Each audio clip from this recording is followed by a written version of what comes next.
to my channel, Ready, Set, Air. I'm your host, Jonna Shahan, and today's episode is all about Airbnb roadblocks that I've encountered along the way.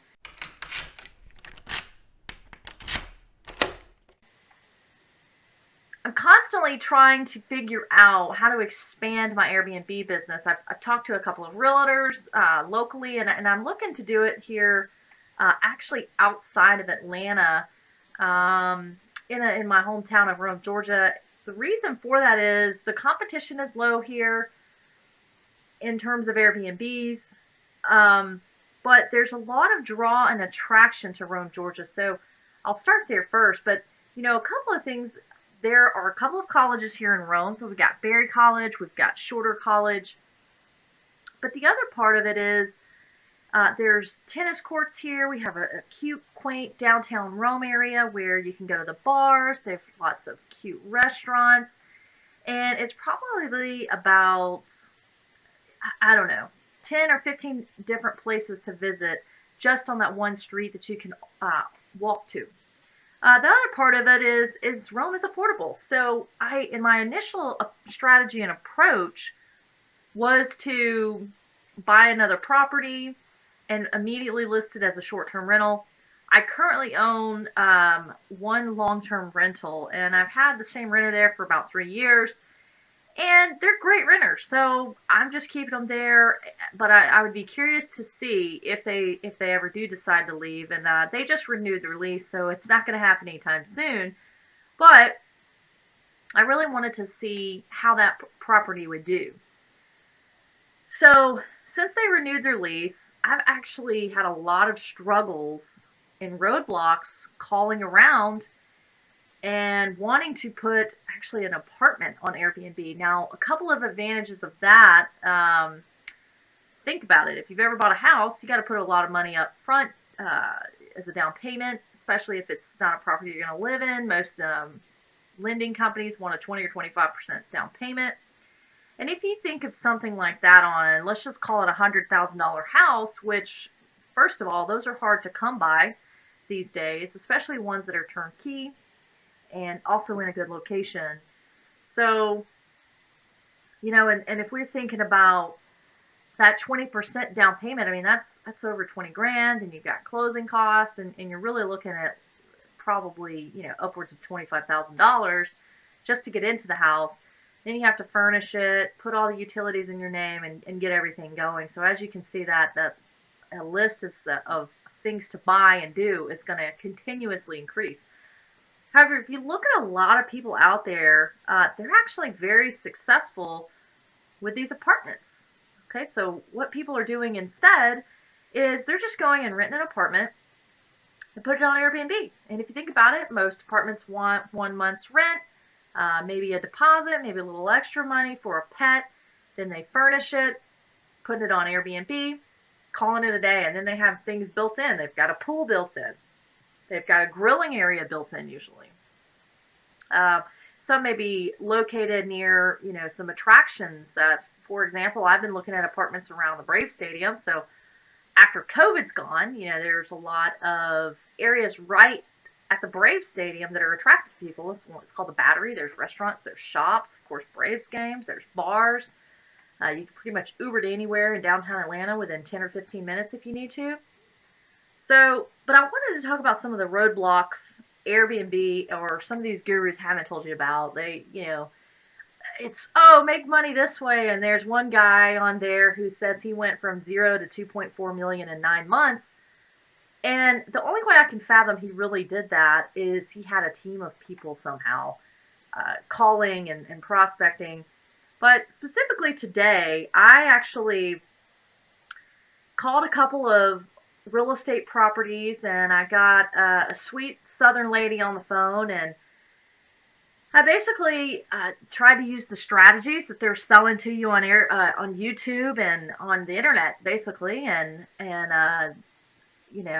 it didn't work. My strategy has been, and what they sell to you on these channels is, hey, do you take a corporate lease? Is how they're spinning it. And what they're wanting you to do is basically take that corporate lease, put it into, get you an LLC first so that you can actually get a corporate lease, sign it into your LLC name, and then put it on Airbnb. Now they're claiming they're being upfront and maybe they've just had better look at prospecting, but I mean, guys, I've been in sales my whole life and I have not had any luck. So I don't think it's impossible, because if you just look at the Atlanta market alone on Airbnb.com, you will see that over 50% of what's available out there to rent in, inside the perimeter. And for those of you not from Atlanta, inside of 285, but over 50% of the properties are apartments, are furnished apartments. And I mean, these things are super hosts. So, I personally would want to go about it the right way, where the property owner or manager knew exactly what I was doing with the property and getting into it. It's just too easy to be found out and be caught. And I just don't think that's the right way to do business. So I'm trying to take the long road and do it the right way. And it's just not working. I mean, that's the bottom line. I'm having all these roadblocks. And the sweet lady I got on the phone today, she said, well, honey, that's called subletting. And I said, well, she's like, and I don't know anybody around here that's going to let you sublet. And I just said, okay, well, this was something I was trying out. I thought the Rome market might be a good area for it. Some of the bigger cities, some of the apartment complexes actually do allow it. And, it's kind of a win-win for both sides. You guys are getting an apartment rented and paid rent every time and every month by me. And in turn, I would want to put it on Airbnb and basically get the cash flow from it. And, she said, honey, we don't have a problem renting it without Airbnb, or otherwise those owners would just do it. So she was very frank with me, and I had another experience with another property management company here in Rome. Very similar, where, I was trying to leverage that I'm a super host and I noticed an apartment in Rome, one that has just recently been updated, is actually listed on Airbnb. And I reached out just to see if they would like to have me manage it under my super host status. There's an advantage of that aspect of being able to get it rented quicker and faster and for higher prices. And it kind of ran into the same roadblock where, they said, well, hey, the property owner's actually been doing property management for years. I don't think we need your help. So anyway, those were a couple of the roadblocks I ran into. And then today, I actually have been on Zillow.com just messaging apartment complexes on Zillow.com and just saying, do you allow for corporate leases? So I really haven't had any luck.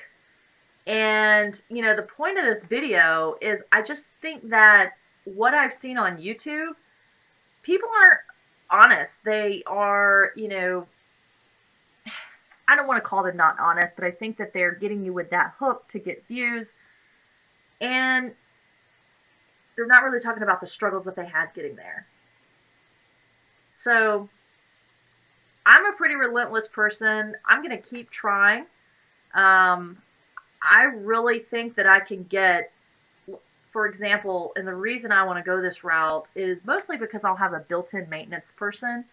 So if anything goes wrong with the apartment, I just call the maintenance guy on the property and have them come and repair it right away. So, and all that cost is built into my lease. And I mentioned the amenities earlier, right? They'll have access to a pool, a grill, stuff I don't have to keep up or provide and supply. I pretty much would get an additional liability insurance since the contract would be in my LLC name. And just have a little extra protection and coverage there. And then, of course, you also want to make sure you're following any governing laws and abiding laws. So, and again, that brings me to another roadblock. My current Airbnb, which is in Sandy Springs, they have a list of about 5 pages long of what you have to do to get a actual permit to be able to operate a short-term rental in Sandy Springs area. And part of that is, having a fire marshal inspection, posting the noise code and ordinance, alerting with a certified letter all your adjacent neighbors that your property is indeed a short-term rental, and listening to their concerns or complaints about it. And you have to get that notarized or sign an affidavit that you basically informed them. Couple other things. I had to draw a map of the property, just stating, where windows and doors were. And that's probably just for safety. And then, of course, you got to create a manual. And the list goes on and on and on. So I'm still in the process of actually getting that. But then you pay taxes to Sandy Springs. And I think it's about 8% of your income.